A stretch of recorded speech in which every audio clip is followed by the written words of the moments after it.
Hello, I'm Jeff Smith and welcome to the program.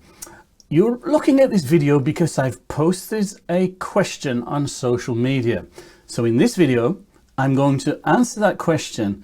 But in addition to that, I'm also going to go into much more depth on what recovery rate is and how you can make more of it within your business. That's at the end of the question. In addition to that, I'm going to be talking about how you can get some really powerful information and use this for budgeting and business planning to make more use of your composite and your management accounts. So what is a composite, you might be asking? So for franchise dealers, they send their management accounts to the franchise and then a document comes back with averages and performance gauges, key performance indicators, things like that. It's a fantastic tool to understand what's been happening in your business. I love it. Not everyone calls it composite. Sometimes it's called IFC. Some manufacturers have their own name for it. For instance, McLaren have just launched theirs, which is called Apache, which I've heard about it. I've not quite seen it yet, but from what I've heard, it's fantastic. So in this program, I'm going to show you how to make more use of your IFC, your composite, Apache, and of course your management accounts. But before we get to that part, let's answer the question. So the question that was posed is this. Let me just change the camera angle, go over here. So now we can see the screen a little better. So I hope you can read that now. So there's a reason I put the question in this way. And it's because, okay, it's not straightforward. I'm making no apologies for it. You need the hours sold, and in any form of performance development, you need to get to the hours sold, and it's not always easy and straightforward to get there. So that's what I've done with this question. However, let's take a closer look at what's happened and understanding the reason why I've written it in such a way. Here are the 4 possible answers that were given, and here across 4 social media platforms is the average across all the answers. Okay, what does this mean? For me, the main answers are of course B and C, and they're really close. Now I know why they're really close, and one of them is correct, one of them is an error, and I'm going to show you why that error exists. Answer A and answer D, 12%. I'm not really sure how many people that is, but I did contact one of them and said, why did you choose answer A? And this person said, I just choose A because I love to see your videos, Jeff, and that's the only reason I checked it. So here we go. Here's the answer for you. So it's between B and C, but which one is the right answer? So before we do that, then let's understand what recovery rate is and how can we use it on a day-to-day basis. So the KPI questions, how much money has been invoiced on average for each hour that has been sold. Now this applies to the service department. It also applies to the body shop. Either or, you can apply it to both. The benchmarks are different, and of course, as always, the difference between service and body shop on key performance indicators, the mathematics is the same, the benchmarks are different, and that means the application of the art is different. But the basic understanding is just the same. Recovery rate is recovery rate. Now, let me just clear one thing up. I was doing a program in Germany last week, and we had a number of people from USA. They'd never heard the term recovery rate, and some of the people, they called it actual rate, some called it effective rate. So recover means to get back. Think of it that way. So how much are we getting back for each hour that we've sold? The formula then is the invoice value of the hours that have been sold. That's the monetary value. That's how much you've charged the customer for labor sales in a given period, let's say a month. And then you divide your labor sales by the number of hours sold, which means that for each hour that's been sold, there's an average value. Okay, I can hear you saying now, Jeff, is this retail? Is it internal? Is it warranty? Is it an overall average? To answer this question, I want to keep it simple. So what I'm going to say is, if you have a copy of the KPI book, 3rd edition, everything you want to know about recovery rates is covered from page 171 to 176. And that goes into retail, internal, warranty, and all of the other things. It also goes into recovery rate percentage on the following pages. That's a different thing altogether. I might touch on it later, but that's the subject of a completely different video, because recovery rate and recovery rate percentage are two completely different things. So here we are, the invoice value of the hours sold divided by the number of hours sold. How much have we invoiced for each hour that we've sold? Okay, why do we want to know that? Why should we care? Let's have a look. So if you don't have the book, you can get it from jeff-smith.com. Don't email me. I'll just say go to the website. So everything is there that you need. So that's cool. So let's move this on then. So here's what it is, and let's go. Let me give you an example just to make sure you've got the understanding in place. So if our charge out rate or our door rate or our published rate, whatever you want to call it, if someone asks you what your labor rate is, it's your published rate. So I'm calling it charge out rate, and it's $100. Nice, easy math, right? So you can follow this without a calculator at this point. You will need a calculator a little later on, but for now you can just follow this. So $100, and if we've sold 500 hours in a given period, then we take the charge out rate, the $100, and we multiply it by the 500 hours sold, which means that our labor sales will be $50,000, and that's what will be showing on your management accounts. However, that's not what happens in real life. We put a price on the wall. We say for every hour we charge $100. However, in real life, someone somewhere has a discount. So we don't manage to recover the full $100, and this is the purpose of recovery rate. It asks the question, okay, if we're not getting the $100, how much are we getting? That's the question. So if we did get the $50,000, of course our recovery rate would be $100. However, what I'm going to do is move this slider now. I'm going to move it that way, which reduces the amount of money that we've invoiced. So the charge out rates will remain the same, the hours sold will remain the same, but we're not going to get $50,000, we're going to get something less, which means this will go down. But by how much? And this is the purpose of recovery rate. So here we go, I'm going to reduce this down now.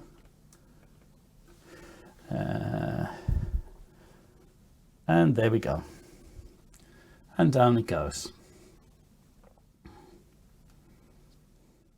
I'll stop it about there. Okay, so what's happened now? Our published rate is $100. We've sold 500 hours in this given period, and we've invoiced 41,300. 41,300 divided by the 500 hours sold means we did not get $100 per hour sold. We actually got $82.60. And then the difference between the two is how much discount has been given. So far, so good. Okay, on to the next part. Okay, so here's the question. We have 6 technicians. I won't go through it, you can read it, of course. So what we have to do now then, the average charge out rate is $85 and the recovery rate is $78. So the question is, how much discount has been given during this period? Okay, so if we took $85 minus 78, $7, something like that, but that's only for 1 hour. And the question is, how much is being given throughout this period? To do that, We need to know the value of the hours sold. And that's why I wrote the question in this way, because if you're a body shop manager or a service manager and someone comes to you with a great idea and they say, hey boss, if we do this, we'll be able to elevate our profitability. Well, in order to do that and to understand that, you have to take your current performance and re-engineer it to the number of hours sold that will generate. This is how you do it. Of course, in this example, I'm going backwards, but equally you can use it forwards, and I'll show you more about that in a while. So how do we get to the hours sold? Okay, the hours attended are 1170. That means the technicians are at work and available to work. They're not off sick, they're not training, and they're not on vacation. Here I am, give me a job. So the next question is, when the technicians are at work, what percentage of the time are they clocked onto jobs? And here we have utilization at 90%, which means that when the technicians are at work, they're clocked onto jobs for 90% of the time. What it doesn't tell us is how much work was loaded and how quickly they completed that work. The utilization is the balance of those two. So all we need to know for now is to say, when the technicians are attending, what percentage of the time were they at work? That's 90%. So now we say 1170, which is the hours attended, multiplied by 90% gives us 1053. Get your calculator, do it. You don't have to believe me, check it out. So what that means, 1053 is the number of hours worked. Okay, now you remember when I showed you the answers, I said it's split between answer B and answer C. One of them is right, one of them is wrong. The ones that got it wrong took this number, which is the hours worked, not the hours sold, and then they did these two multiplied by $85, then by $78, and the difference between the two would be the discount. Yes, I'm cunning, yes. So all the wrong answers that you could have done were also on the poll. Okay, shoot me. So, excuse me. So what that means, C is wrong because you use the hours worked. There's another step we need to go through in order to get to the hours sold. And here's what it is. So now we have the hours worked. We then use efficiency, and efficiency is asking the question, how quickly did the technicians complete their work compared with how well the service advisor or the estimator sold that work. So we take the hours work and we multiply it by 120% to get the hours sold. So here we go, 1053 is the hours worked. Multiply that 120% efficiency, and that gives us the hours sold. 1263.36. This is the hours sold. Now, this reverse engineering is so useful when we get to budgeting and business planning, because there's so many times when you take your performance and say, how much more profit will this make for us? Then we regenerate the hours sold, and then we multiply that by our recovery rate to tell us what that idea is worth.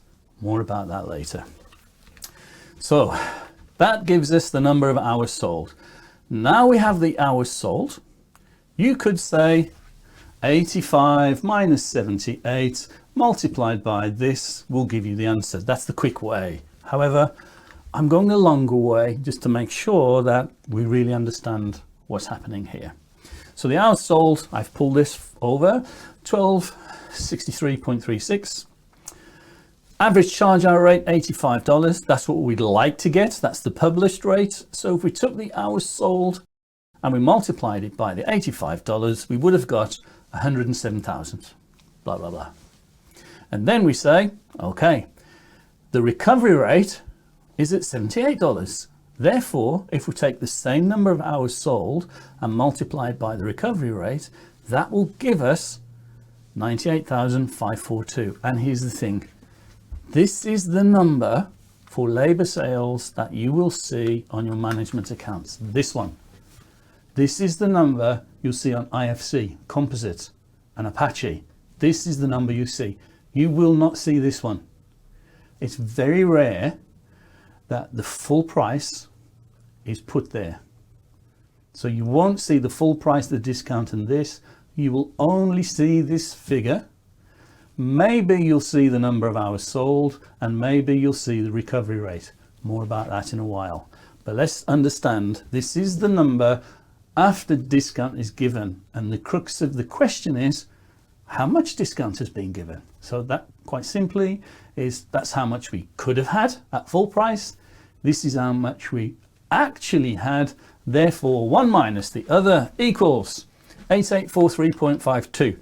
I've rounded that up, so it's 8844.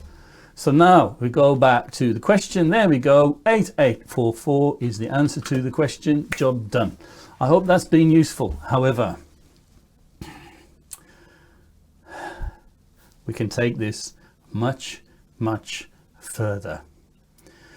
So I'm really delighted to say, and I can say it now, I wasn't allowed to say it last week, that we've just been awarded Global Business School of the Year. Not for the automotive industry, for the world.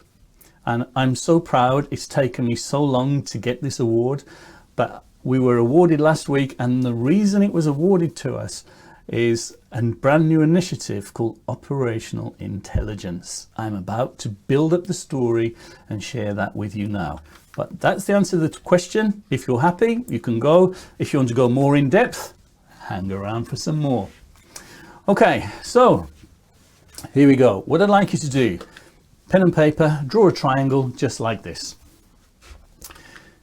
This is a concept that I've devised, and I call this the pyramids of power.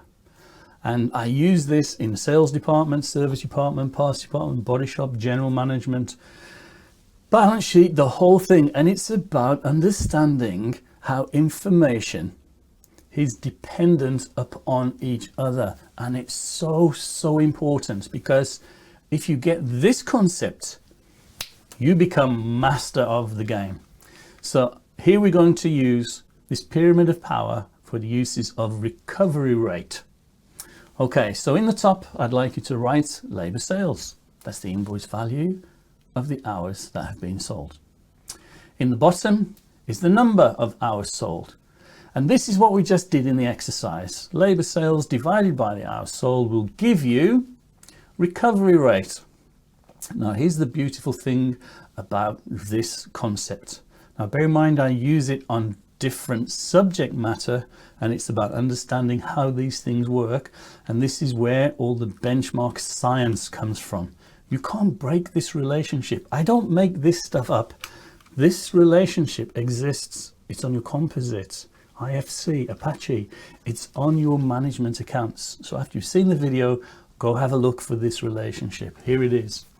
Your labor sales divided by the hours sold will tell you what your recovery rate is. Here's some numbers. So if our labor sales is $25,000 and the number of hours sold is 500, then if we take 25,000 divided by 500, our recovery rate is, I'll wait for you to work it out. Yeah, our recovery rate is $50. Okay, now the beautiful thing about this is because that side of the triangle is true, so too is the other side. So in other words, if you take $25,000 and you divide it by $50, in other words, you take your labor sales and you divide it by your recovery rate, it will tell you how many hours you've sold. This is so powerful, because it could be that on your management information, you only get 2 of these and not all 3. Therefore, when you have 2 of them, you can calculate the other 3. The other part of the equation, if we take the number of hours sold and we multiply it by our recovery rate, that gives us 25,000. So 500 multiplied by $50 is $25,000. This is so, so valuable for budgeting and business planning. But before we get too excited, there's much more. So let's take it another level. So now I have two pyramids of power. So what's going to happen now? I'm going to have your budgeted side over here, or your expectation, and then reality over here. And then we can see the difference between the two and how it's made up. Excuse me. So we have labor sales in the top. In the bottom, we have hours sold. And then this one, as I said, is your budgeted performance. So this is what you'd like to get, your door rate. So if you remember in the question, it was $85. And then the discounted rate, the recovery rate was $78. So we put that in here. So this is about understanding the relationships. This is just phenomenal for budgeting and business planning. So if we had sold, which we know we have, this is the number of hours sold multiplied by your recovery rate, then our expected sales, our budgeted sales would be 107,000. However, we did not achieve the $85. We achieved $78. So 78 multiplied by the number of hours sold gives us our labor sales. So now the discount on the labor is what we like to get compared with what we actually invoiced. So what you need to think about is, why was that discount given? Who's responsible for giving it? But the more important thing is why. Because there's always a reason a discount is given. Sometimes it's because you haven't given enough benefits yet. Maybe it's because they're dealing with a person. Here's the tough one. Maybe they don't like them very much. So people will do business because they trust you, and trust is binary. If they trust you, they'll do business with you. If they don't trust you, they won't. If they like you, this is not binary, this is a sliding scale. If people like you, they'll very happily pay more money to deal with you. If they don't like you, that's when discount happens. Alternatively, maybe you haven't given enough benefits yet. So always search the cause why the discount has been given. Maybe your service advisor or the estimator needs some sales training, because the people who are selling cars, vehicles, boats, planes, whatever, they have lots of sales training. But here's an important question. Do your service advisors and estimators get the same level of intensity on sales training? Because they are the front line of your business. To my mind, they are the most underrated, undervalued, and hardest working in the whole dealership. They're the front line of your dealership, and they really ought to be trained in sales techniques, because that's what they do. They sell hours. Anyway, that's the video for another day. In fact, that's a masterclass that's 2 days long. So then calculate the difference. We're taking what we'd like to get and take away what we actually got, and there's the discount figure and how it came to be. Now, that's great. Now let's take it much, much deeper. Now we're going to go into some operational intelligence. Now this is still at a basic level. Our operational intelligence goes much, much higher. However, we're only looking at recovery rate now. So let's just explain what we have. So you know what the two pyramids are. This time I've put different numbers in. That's because I want you to get your calculator out and work it. I want to change the numbers, so you've got to work a bit harder. If I kept the same numbers the whole time, you just make assumptions. So, hey, I get to have some fun. So we have some different numbers here. So here what we have is our expectation. Here what we have is mirrored. Now what we have here are the causes. These are the things that change when things happen. So these top two sliders, this one we put in our labor sales value, and this one we put in the hours sold, which is these two. And then the recovery rate, the full rate, is calculated. Over this side, now we're on the bottom two sliders. So in a little while, just like before, I'm going to move this slider which will illustrate the amount of discount given. So this pyramid will stay the same, this pyramid will change and show what's really happening. In addition to that, I've now added some performance drivers, which are these dials here. And I can share with you, these dials are 100% perfectly calibrated. They're 100% accurate. So there's lots of coding and stuff going on in the background, all the dials, so it's telling the truth of what's happening. So this one gives us the discount percentage. Now, this is really, really important.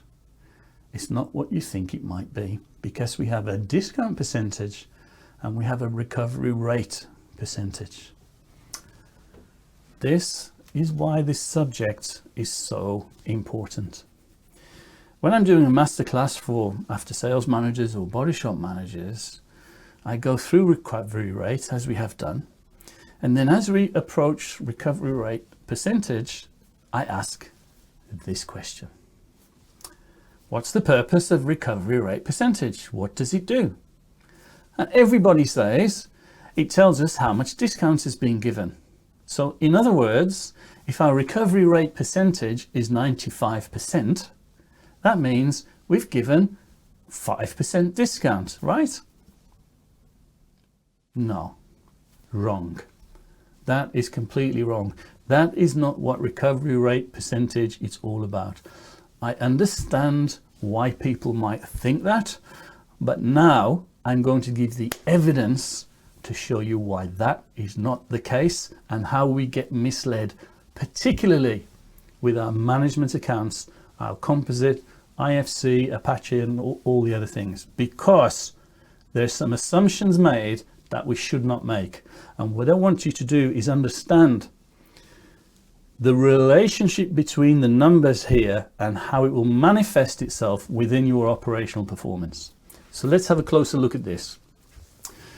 So I've put in labor sales, I've put in the expected information that comes over here. So now let's play reality. So for some reason, we've given a discount. So when I give a discount, that means I'm going to move this money here to a lower number.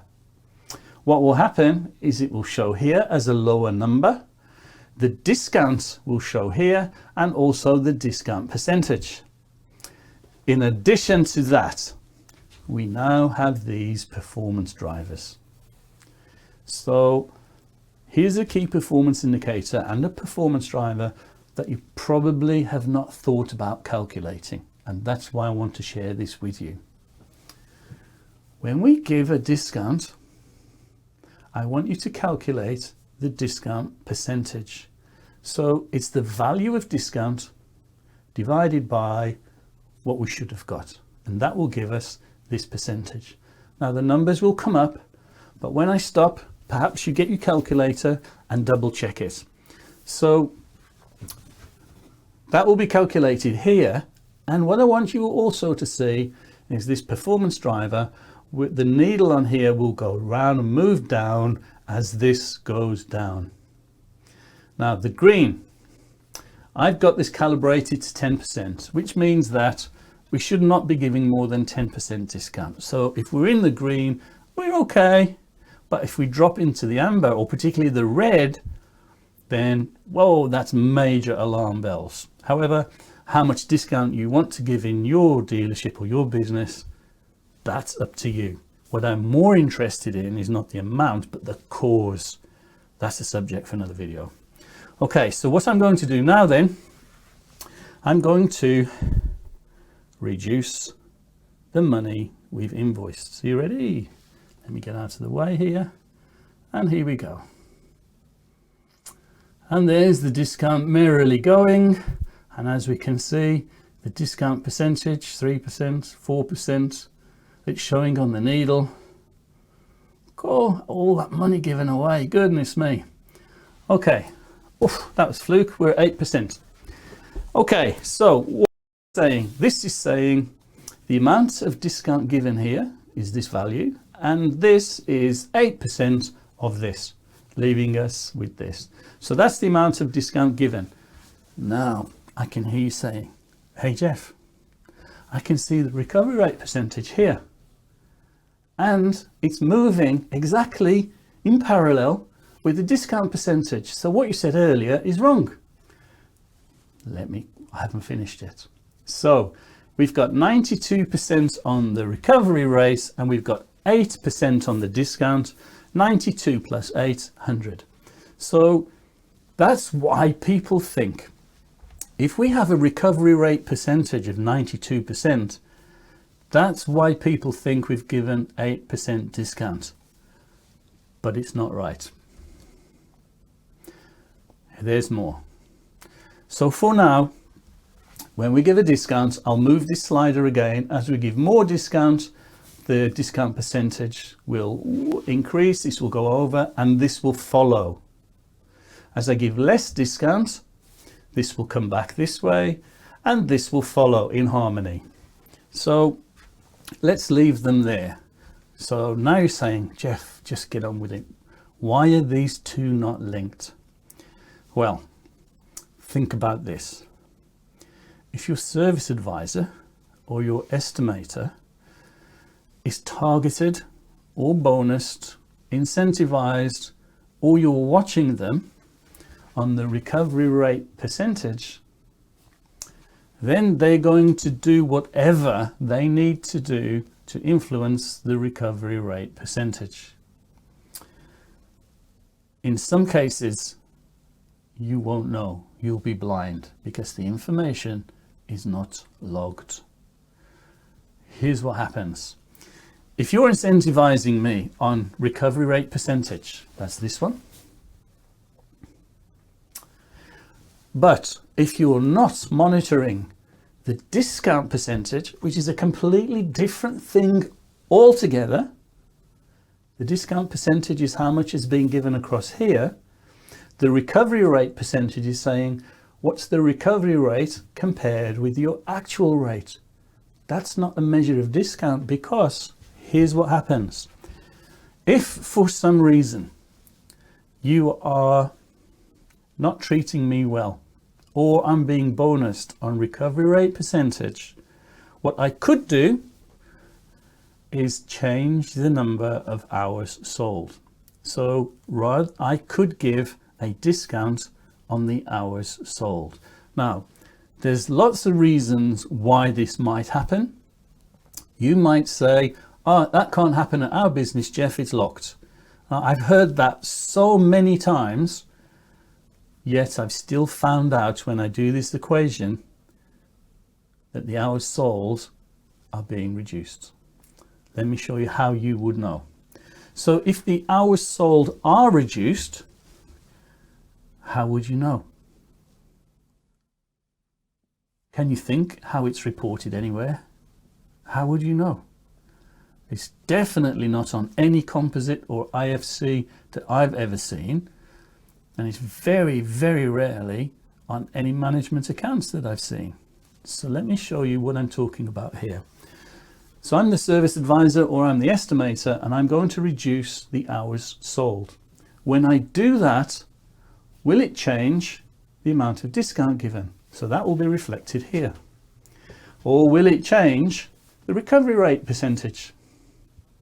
Or will it change both? And this one here, we haven't spoken about this here. This is the one. And this is the hours sold percentage. And what this performance driver does, it compares the number of hours we've actually sold compared with what we expected to sell. So here, they're the same. So this is reporting 100%. Awesome.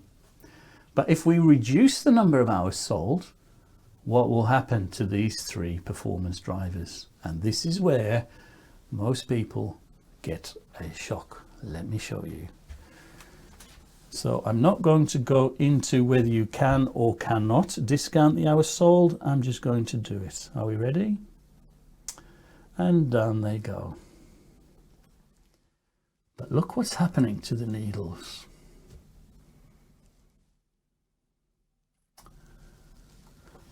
Okay, so what's happened now? When the hours sold are reduced, people say, oh, it will show up in the efficiencies. Yes, it will, but how will you know? Because the result will be the efficiencies will be reduced, yes, but what are you measuring it against? How do you know they've been reduced? Think about that. So how would you know if the hours sold have been reduced or not? Most people don't know. So now I'm going to show you, and that's the purpose of me creating this operational intelligence, to show you then what's happening here. Because now what we can see, when the hours sold were not discounted and we only discounted the money, if you remember, the amount of discount given, the money, moved in parallel with the recovery rate percentage. So both of those needles, they went together with each other. However, and this is the point I want to make today, is once we change or reduce the number of hours sold, these two are no longer in alignment. They do not move together. Now they separate. You get one moving without the other. So the relationship between these two is measured here, and we're really asking the question, and what we're identifying here is this: how would you know if the hours sold are being discounted? Think about that. How would you know? Don't tell me our system is locked and the service advisor can't do it. Then we're treating the symptoms and not the disease. This is the question I'm asking. If the hours sold have been reduced, how would you know? Think about that. Now, here's what I want you to look for. So when you look on your management accounts, when you look on your composite, IFC, Apache, and all of the other tools that you have, you will have, without doubt, recovery rate percentage will be there. Excuse me. Recovery rate percentage will be there. Retail internal warranty, you can group them for the purposes. The discount percentage will not be there. Calculate it. It's easy to do because you have your flat rate and you have the recovery rate. So calculate it to see how much discount is being given and calculate that discount percentage. And this is what you're looking for. If the discount percentage and the recovery rate percentage are moving perfectly in harmony with each other over a period of time, then you can confirm the hours sold are not being influenced. However, when you get a result like this, and I see this, well, I'm going to let you go away and check your information. When you see that your discount percentage, that's the money, is not in alignment with the recovery rate percentage like this, then I can tell with you 100% the hours sold are being influenced. Whether you believe it or not, whether you think it or not, this relationship is unbreakable. So how do you know if hours sold are being discounted?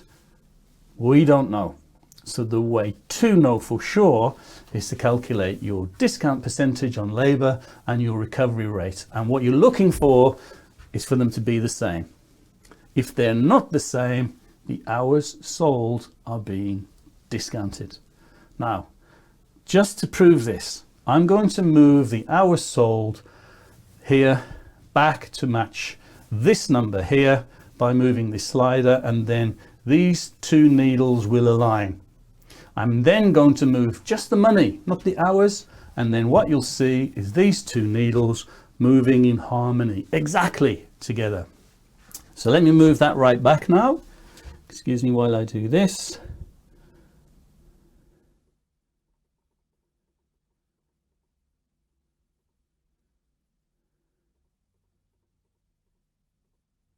Two, 2, 3, 8. Okay, so now we have 2, 2, 3, 8 here, 2, 2, 3, 8 here, And here we have 98% and 8%. So we're having the balance of 100 here, and this is at 100%. Now all I'm going to do is just change the money. This is the amount of discount that's given. Here's what I want you to see.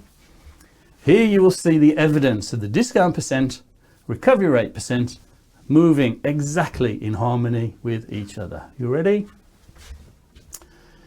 So I'll give more discount to begin with. There we go.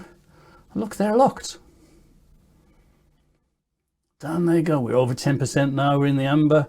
Oh, we're into the red. Oh, we're at 12%. That's not good, is it? So let's bring that back. So I've not touched the hours sold here. I'm only changing the money, and you can see the discount percentage and the recovery rate percentage are locked together strategically in harmony. When I change the hours sold, they're not locked. There you go. They're not locked. And this is because when we have fewer hours sold divided by the same money, our recovery rate increases. So we're getting more for each hour that we've sold, which is shown here. But the amount of discount we've given remains the same. And that's why these two are no longer in harmony, and that's because the hours sold have been discounted. I'd like to go much more into depth now, but I didn't intend to go this long on the video. But you can see my passion for the subject. If you'd like to know more about this, you can come join me on a masterclass, and we have these operational intelligence slides for every aspect and every key performance indicator right throughout the dealership and how they relate to each other. It's mind-blowing stuff. It's programmed with AI. The whole thing is live.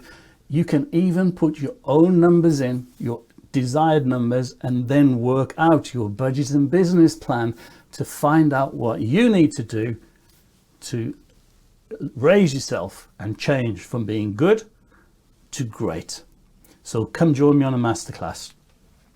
How do you do that? Well, the best way is to come and join us on the International Business Academy.